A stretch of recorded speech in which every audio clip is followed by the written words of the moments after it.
मेरे प्रिय शिष्यों, मेरे प्रिय साधकों, बहुत अच्छे समाचार प्राप्त हो रहे हैं। आप सब में बहुत जोश है।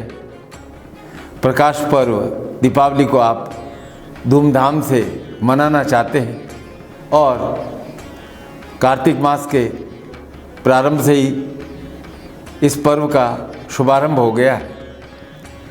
ये प्रकृति की लीला भी अद्भुत है। कार्तिक मास आते ही सबके चेहरे पर मुस्कान बढ़ जाती है।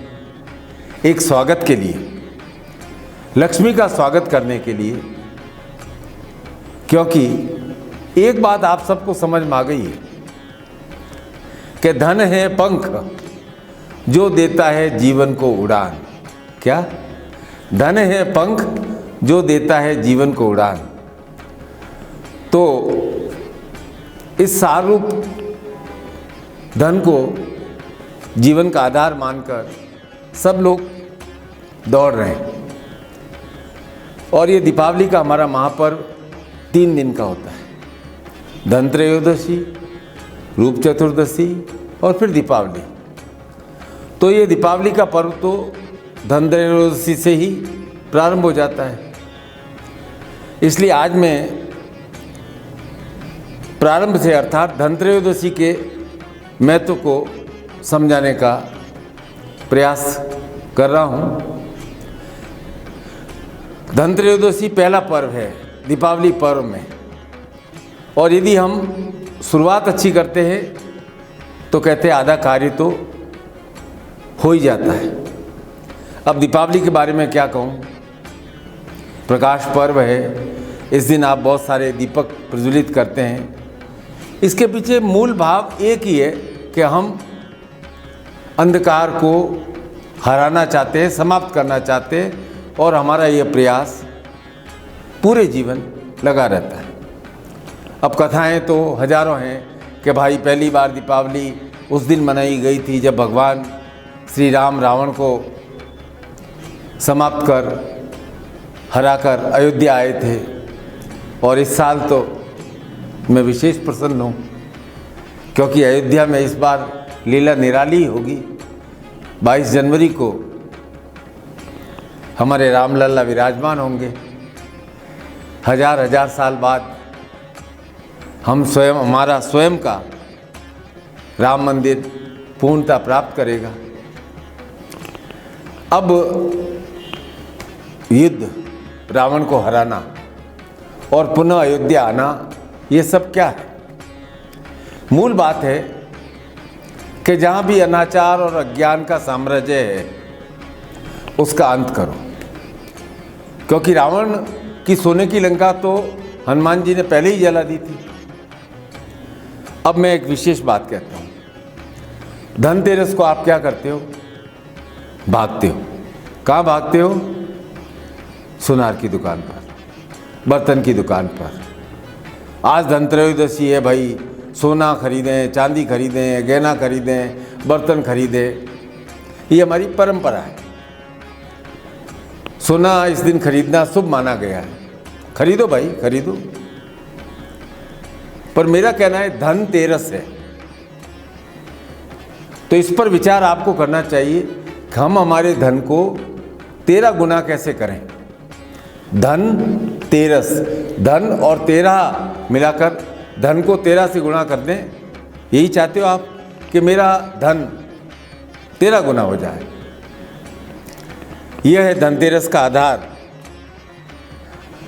चलो, आज अमृत मंथन की व्याख्या को मैं नए रूप से करता हूँ। शास्त्रों में लिखा है कि समुद्र मंथन अमृत की खोज के लिए हुआ था। कहीं आया है कि श्री और लक्ष्मी की प्राप्ति के लिए अमृत मंथन किया गया। बात एक ही है, लक्ष्मी अर्थात अमृत। क्योंकि धनहीन व्यक्ति को जीवन में बार बार अपमानित होना पड़ता है, और निर्धनता तो निश्चित रूप से निधन के समान ही है। अब सारी कथाएं आपको मालूम है कि कैसे निर्धनता के कारण राजा हरिश्चंद्र को भी, जो राम के पूर्वज थे, उन्हें अपने पुत्र पत्नी को बेचना पड़ा था। निर्धनता के कारण ही महान योद्धा ऋषि द्रोणाचार्य को अपने बाल मित्र द्रुपद से अपमानित होना पड़ा था।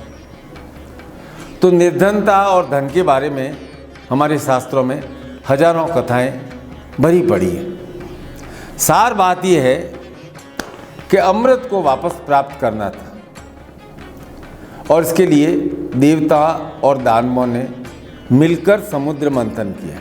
दोनों ने मिलकर किया। मंदराचल को मथनी बनाया, वासुकी नाग को नेति बनाया, और भगवान विष्णु स्वयं कच्छप अवतार धारण कर मंदराचल को अपनी पीठ पर रखकर आधार बन गए। अब ध्यान से सुनना, मथने के लिए भगवान विष्णु ने असुरों को भी शक्ति दी, उनमें भी शक्ति संचार किया और देवताओं में भी शक्ति संचार किया। क्यों? क्योंकि शक्ति के बिना तो मंथन संभव ही नहीं था। और तो और भगवान नारायण ने ये जो मथनी बनाई थी वासुकी नाग की, उसको भी गहन निद्रा में देकर उसे उसके कष्ट को हरण कर लिया था। और एक और लीला की कि वासुकी नाग का मुख दानवों की ओर और पूंछ देवताओं की ओर। क्यों? क्योंकि असुर बलशाली थे। बलशाली थे इसलिए वासुकी नाग के जहरीले विष को वे झेल सके। हमारे देवता तो सुंदर सुकुमार थे। खैर, समुद्र मंथन हुआ। अब समुद्र है खजानों का भंडार, तो वारुणी, चंद्रमा, लक्ष्मी, सुरा देवी, उच्चैश्रवा, ऐरावत, दिव्य कौस्तुभ मणि सब निकले, अमृत नहीं निकला। और अंत में धन्वंतरी पीतल के कलश में अमृत लेकर प्रकट हुए। वह दिन था धनत्रयोदशी, इसलिए उसे धन्वंतरी जयंती भी कहते हैं। मेरी बात ध्यान से सुनना, धन्वंतरी सोना लेकर नहीं आए, अपितु स्वर्णिम रंग के, स्वर्ण के समान कलश में अमृत लेकर आए।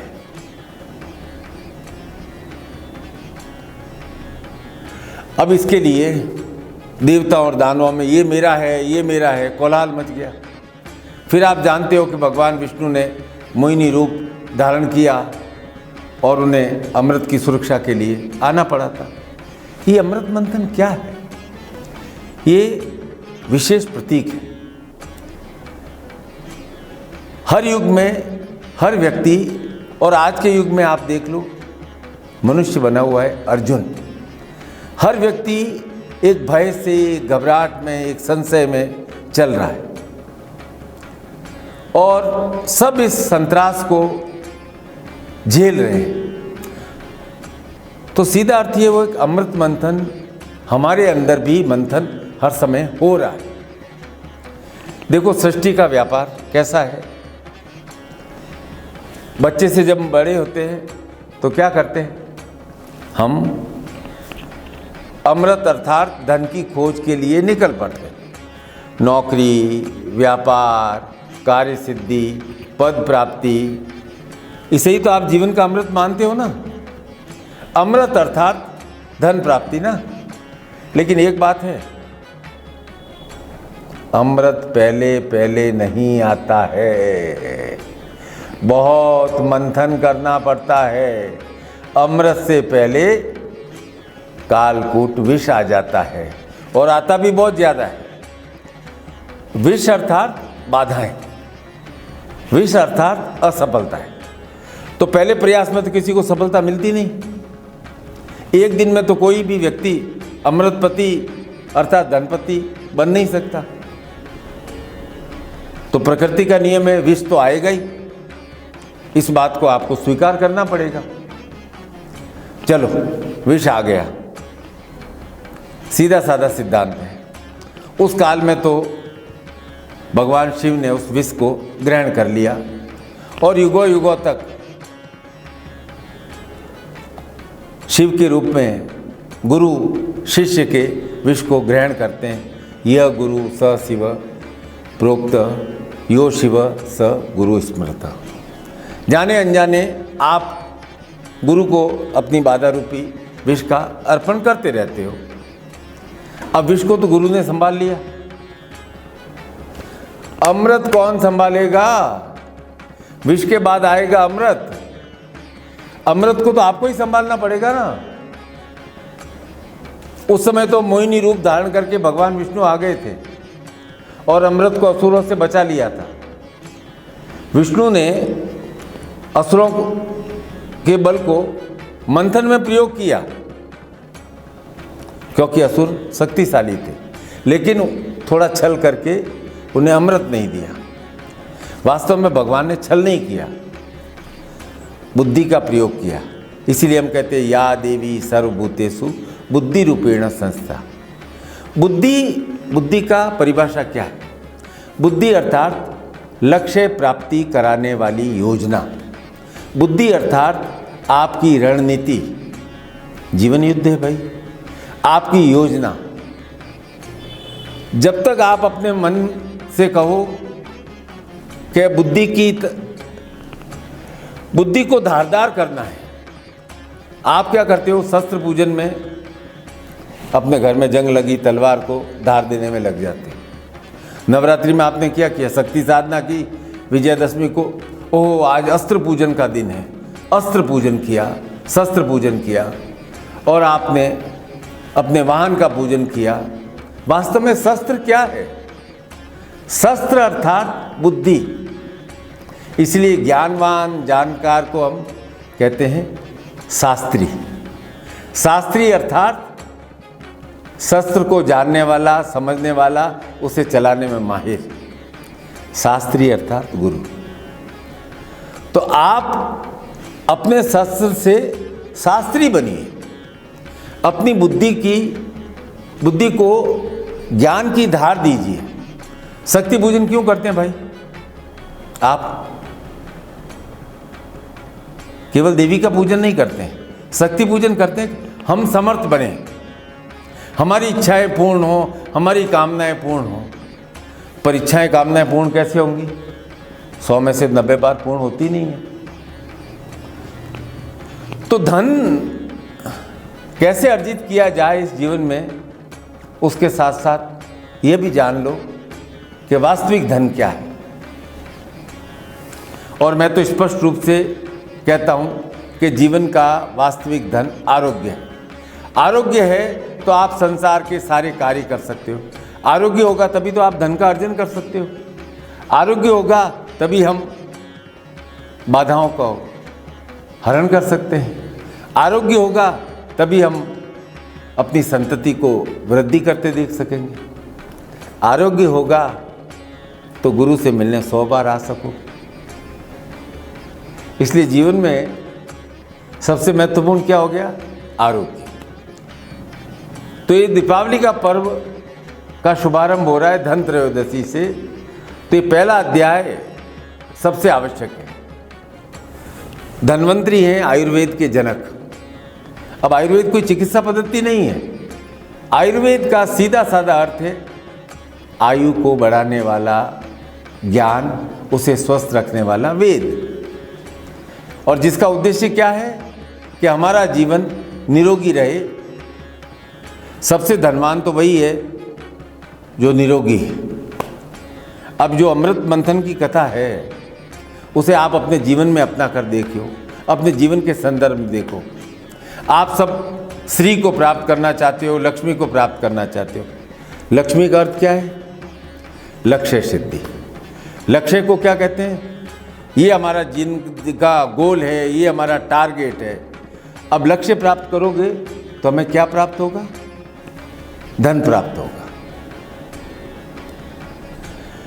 तो अमृत मंथन के संदर्भ में कह रहा हूं कि लक्ष्य को पाने के लिए आपके पास दोनों प्रकार की शक्तियां हैं, दोनों आप में हैं। सकारात्मक शक्ति भी है, नकारात्मक शक्ति भी है। आप अपनी सकारात्मक शक्तियों को दैवीय शक्ति समझो और नकारात्मक शक्तियों को आसुरी शक्ति समझो। और सकारात्मक शक्तियां क्या है? दया, भावुकता, उत्साह, प्रेम। और नकारात्मक शक्तियां आसुरी भले ही लगे पर उनमें क्या है? शौर्य है। तो आपको लक्ष्य प्राप्त करने के लिए, आपके टारगेट को प्राप्त करने के लिए इनकी भूमिका भी महत्वपूर्ण है। तो नकारात्मक शक्तियां क्या है? टेंशन, क्रोध, ये तनाव और ये क्रोध भी आवश्यक है, क्योंकि इससे लक्ष्य प्राप्त करने के लिए एक जोश आता है। बैठे बिठाए तो लक्ष्य मिल नहीं सकता। कार्य को सिद्ध करने के लिए जोश, उत्साह और थोड़ा टेंशन भी तो चाहिए ना। अब लक्ष्य मिल गया, लक्ष्मी मिल गई, अर्थात अमृत मिल गया। आगे अमृत बांटने का समय। कैसे आएगा आपके जीवन में अमृत? अमृत आएगा आपके जीवन में बुद्धि से। बहुत महत्वपूर्ण बात है। अमृत आएगा आपके जीवन में बुद्धि से। जैसे मोहिनी रूप में भगवान विष्णु ने अमृत को बांटा था, उस कथा को पुनः याद करते हैं। अमृत मंथन में राक्षस क्या सोच के सम्मिलित हुए थे? ये सोचकर सम्मिलित हुए थे कि अमृत वितरण में उन्हें भी अमृत का अंश प्राप्त होगा, लेकिन ऐसा हुआ नहीं। क्योंकि यदि दानवों को अमृत रस से, अमृत बिंदु से उन्हें प्रदान कर दिया तो वे अमर हो जाएंगे। उन्हें अमृत देना नहीं था। और पर यह भी बात सही है कि अमृत मंथन में बेचारे असुरों ने सहयोग तो दिया था, लेकिन उन्हें अब जो सहयोग दे उसे आप अमृत नहीं दो तो गलत हो जाएगा। अब उपाय क्या है? अमृत दे तो नुकसान, नहीं दे तो क्या होगा? गलत हो जाएगा। इसलिए उपाय एक ही है कि हमें अपने जीवन में नकारात्मक तत्वों को अमृत नहीं देना है, उन्हें अमर नहीं होने देना है। इसलिए भगवान ने साम, दाम, दंड, भेद सब लगाकर उन दुष्ट तत्वों को दबाया। आप जानते हो ना, एक कैसे शत्रु तत्व रूप बदलकर देवताओं की सभा में बैठ गया और भगवान विष्णु ने अपनी बुद्धि से देख लिया और सुदर्शन चक्र से उसे काट लिया, तो वह उसका सिर राहु बन गया, पूंछ केतु बन गई। सार क्या है कि जब हमारा लक्ष्य पूरा होता है तो हमारे पास आता है धन। अब धन आए तो हम क्या करें? हम अपनी सकारात्मक शक्तियों में वृद्धि करें, दान भी करें, घूमें फिरें, जिससे उत्साह बना रहे, नई नई वस्तुओं का क्रय करें, जिससे हमारे मन की इच्छाएं पूर्ण हों। पर ध्यान क्या रखना है कि आसुरी शक्तियों अर्थात तनाव को, क्रोध को अमृत नहीं देना है। विष्णु की तरह ऐसा शौक नहीं करना है जिसके कारण हम क्रोध की चपेट में आ जाए। ऐसा नहीं करना है कि हमें नशा पता करने की लत लग जाए। ऐसा नहीं करना है कि हम शौक में व्यर्थ का धन खर्च करें। ऐसा करेंगे तो क्या होगा? हम हमारी नकारात्मक शक्तियों को अमृत प्रदान कर रहे हैं। क्योंकि स्पष्ट बात क्या है, यदि आपके जीवन में नकारात्मक शक्तियां बलवान हो जाएंगी तो आपका जीवन कमजोर हो जाएगा, निस्तेज हो जाएगा, बलहीन हो जाएगा। धनत्रयोदशी से जो आप दीपावली का शुभारंभ कर रहे हैं, उसके पहले अध्याय को पुनः समझ लें कि जीवन का वास्तविक धन स्वयं आपका जीवन है। और जीवन में शक्ति को बनाए रखने के लिए नित्य प्रति हम मंथन कर रहे हैं। इस मंथन की क्रिया को करते करते हमें अपने जीवन को कालकूट विष के हवाले नहीं करना है। ऐसा नहीं हो कि तनाव, क्रोध, अदम्य कामनाएं आपको अपने कब्जे में ले जकड़ ले। हमें तो अपने जीवन में हर स्थिति में अमृत तत्व में वृद्धि करनी है और विष तत्व को घटाना है। यही दीपावली पर्व का रहस्य है कि जीवन में आनंद में वृद्धि हो। वास्तव में आनंद ही अमृत है। बहुत इकट्ठा कर लिया, उसमें आनंद नहीं है। आपने अपने जीवन में जो आनंद प्राप्त किया वह आपके जीवन का अमृत है और व्यर्थ का क्रोध तनाव समाप्त हो। अब आपके रोम रोम में आनंद व्याप्त हो, रोम रोम चैतन्य हो, जीवन अमृतमय हो, तब श्री और यश और लक्ष्मी सदैव आपके साथ रहेंगे। ये जो महालक्ष्मी है ना, सकारात्मक शक्ति है। तो इस सकारात्मक शक्ति में अभिवृद्धि करने के लिए निरंतर और निरंतर प्रयासरत रहें। प्रयत्नातु सफला संतु। और सदैव सबसे बड़ा धन है आपका जीवन। उस शरीर के स्वास्थ्य के लिए, मन के स्वास्थ्य के लिए, अपनी भावनाओं के स्वास्थ्य के लिए जागरूक रखें। दीपावली पर्व की श्री और माँ लक्ष्मी का ये पर्व है। आपको हार्दिक शुभकामनाएं, बहुत बहुत आशीर्वाद। सदैव प्रसन्न रहें। बहुत बहुत आशीर्वाद।